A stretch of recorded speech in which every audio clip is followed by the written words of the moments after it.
શું તમે વધારે બેસી રહેવાની આદત રાખો છો?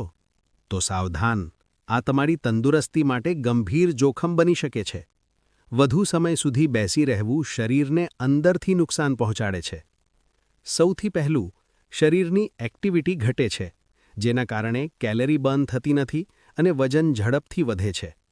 બીજું, લાંબા સમય સુધી બેસવાથી બ્લડ સર્ક્યુલેશન ધીમું પડે છે, જે હાર્ટ અને બ્લડ પ્રેશર સંબંધિત સમસ્યાઓ ઊભી કરી શકે છે.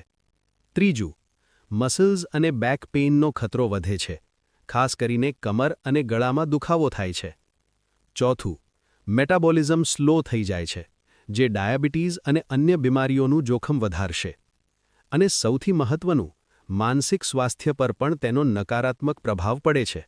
વધારે બેસી રહેવાને કારણે એન્ડોર્ફિન જેવા ખુશી આપતા હોર્મોન્સ ઘટે છે, જેના કારણે તણાવ, થાક અને મૂડ સ્વિંગ્સ વધે છે. તો હવે સમય છે બદલાવ લાવવાનો. દરેક 30થી 40 મિનિટે ઊભા થાઓ, થોડું ચાલો, સ્ટ્રેચિંગ કરો અને તમારા દૈનિક જીવનમાં એક્ટિવિટી વધારો. જો આ માહિતી તમને સારી લાગી હોય તો વિડીયોને લાઇક કરો, શેર કરો અને આવી વધુ માહિતી માટે અમારા પેજને ફોલો કરવાનું ભૂલશો નહીં.